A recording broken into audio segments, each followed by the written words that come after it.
Hello everyone and welcome to another Watercolor Wednesday. I'm Allison from the blog at Glimpse Inside, and today I have this Floral Cross that I'm going to show you how to do. With Easter coming up very soon, I thought it would be a very fitting Watercolor Wednesday post.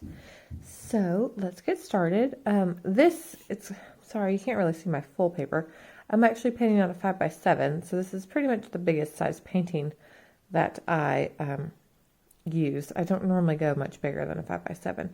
So this is a 5x7 sheet of paper, watercolor paper.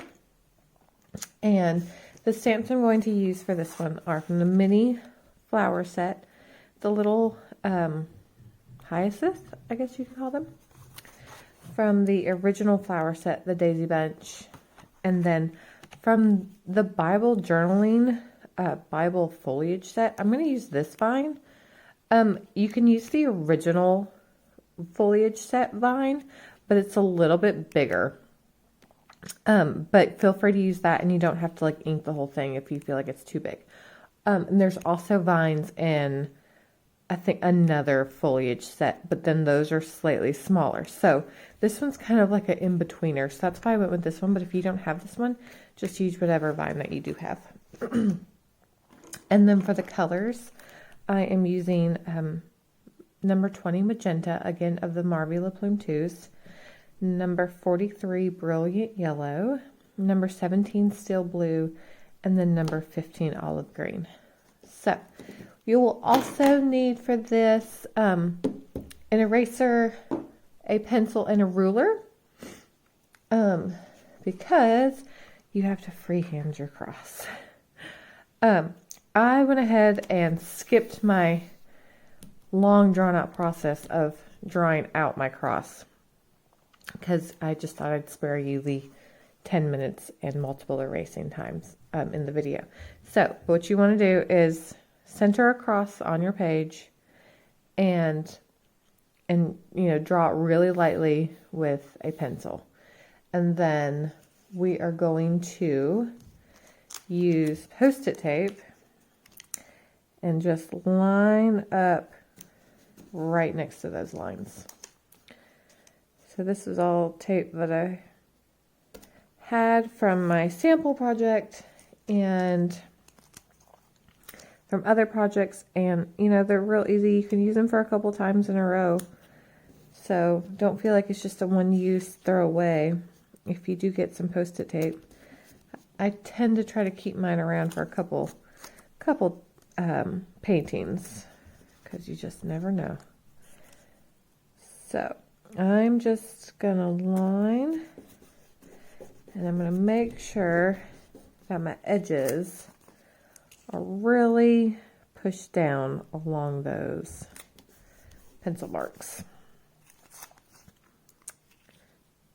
So again, this is kind of a tedious process, but gets the job done here.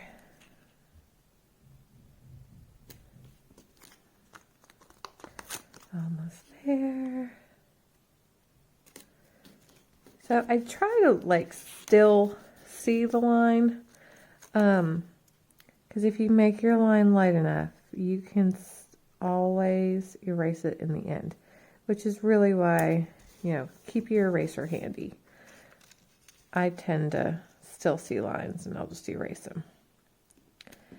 Okay, so again, make sure all your edges are pressed down well so we get a good crisp line.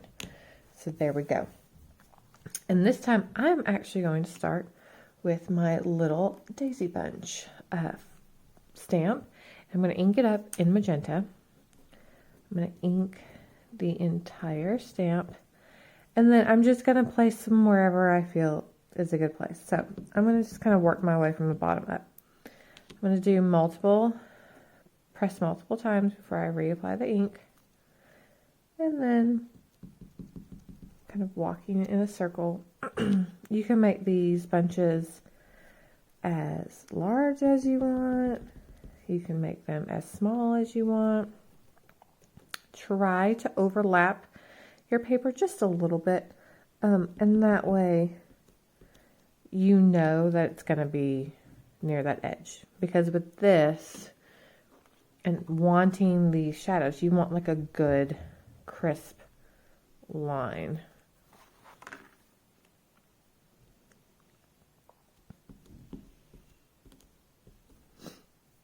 Okay, I'm just gonna take like a side of it. Just put a little bit over here for color.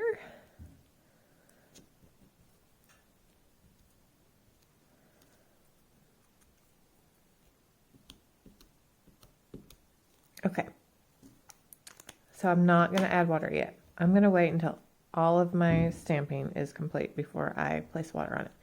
So next I'm going to go to the vine and I'm going to ink it up in the olive green. You can do the entire vine, you can do half the vine. I'm just going to do, I guess, almost 3/4 of it. And I'm just going to work my way around all of those flowers that I just stamped. Pressing it 3-4 times before I reapply the ink. I'm just going to kind of have them moving in all directions. Again, you know, overlap your paper or your Post-it tape. You don't have to leave or make this completely solid. I actually want a couple gaps here and there because I still have my little hyacinth flowers that I want to add for just a little more color. So, you know, feel free just to leave a little gap here and there, just to be like, oh, that will be right where my hyacinth sits. But just kind of try to, you know, walk your way around those big blooms that you've already placed in. This is a really fast painting. It just is kind of tedious when it comes to this because you're constantly having to re-ink and stamp and whatever. Okay. So, excuse me, I'm sorry. So, green is now done. Again, I'm not going to add water. We're going to do our last stamp. So, I'm going to stamp just the middle one. You can do any of them. You can do 2 if you want. But I'm just going to choose just to do this middle one. And just kind of tuck it in here and there. So you can stamp it more than once if you like.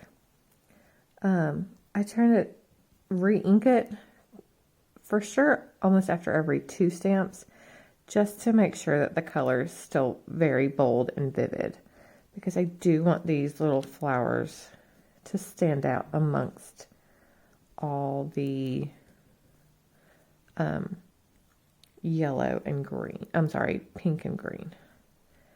So you can add as much or as little of this as you like. Just wherever you see like a little gap.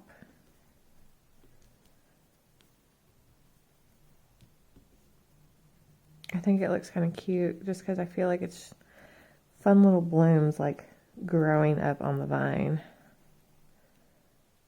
Do another little one down there. You know, have all mine flowing in the same direction here. Let's see if I can change directions just a tiny bit here. You know, and it's okay if it goes over some of your leaves because, you know, like a normal bush, there's going to be flowers that are tucked behind leaves, but you can still slightly see them, you know, popping out. So that's okay. I think something needs to be done there. Okay. I'm going to call that. So now it's time to add our water. So I'm actually going to start with the pink this time. Normally I would go with the green, but I'm going to start with the pink. And just dip your brush in water, pinch it off, and dab. You can spread that color as thinly as you'd like. Try to remember to leave, you know, a little bit of white gaps between them. Just to get that like dimension that you would try to do in like a normal watercolor. If you have a spot that's a little more bare, you know, you can just drag that color. This magenta is so saturated that it will spread easily, you know, to you. Even maybe like once you're done, be like, oh man, it's kind of a lot of green and yellow right there. I could use a little magenta. You know, you could probably easily just touch one of these blooms and spread it over that way. Okay, so now now that my pink flowers are done, I'm gonna do the green leaves. So again, make sure you touch the whole outside of the tape. You want this color to go all the way to the outside. Because that way, if you pull off your tape and you don't, you're just kind of have wonky lines and an odd shaped cross. Which no one wants an odd shaped cross. I guess it's not really a cross.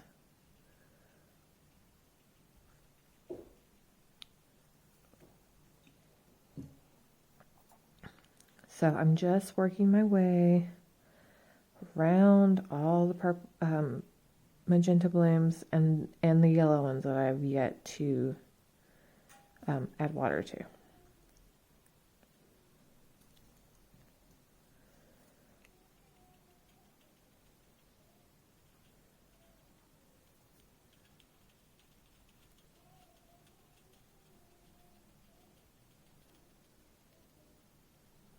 Okay.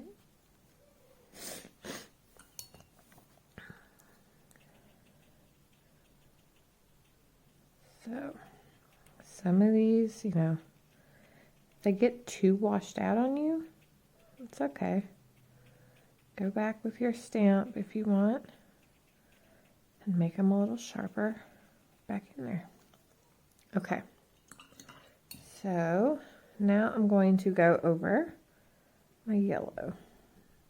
Now these are such tiny little lines on here. If you add too much water, you tend to lose them. But I'm okay with it. Depends on what I'm painting, I guess. I will try to keep the lines, but I just like that you just see that like pop of yellow. So I'm not overly concerned if all those tiny little lines just kind of disappear. Okay, so I'm going to call that done. How about that? So now we're going to remove all of this tape. And again, just set it aside. You can reuse it. It stays sticky for a little bit. I mean, that was a lot of tape we used. Or Post-it notes, whatever you use. Masking tape. And there. Oh, maybe. That one stuck really good. And now there is our cross. How pretty. Okay, so I want to make sure this is good and dry. So let me give it like a quick once over. And if you're not sure, just kind of like shine it up against the light. And anywhere that is still shiny normally means the paint's still wet. So it looks like mine's completely dry. So I'm just going to take my eraser because I do see some of my pencil lines still. So I'm just going to go around the edge of my cross and erase all of those lines before we add the sky in. Okay, so last but not least, I'm going to color some of my steel blue on my palette. And we are going to add our sky behind our cross. You can add a whole bunch of sky. You can add just a little bit. I'm just going to kind of focus mostly here in the corners.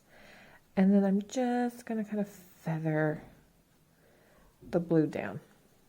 Like I'm not going to make them like a super smooth line. I'm not going to, do an emphasis. Don't get too close to your cross. You don't want to accidentally drag some of that green, or especially that magenta, off into your sky.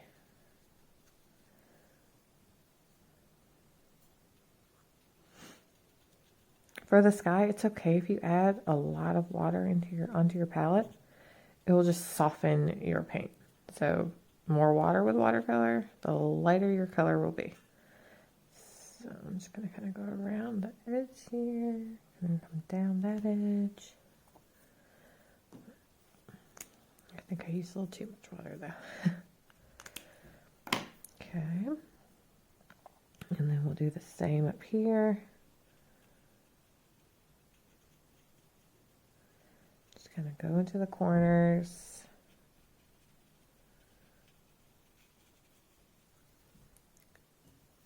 Feather it all around. And then just across the top there.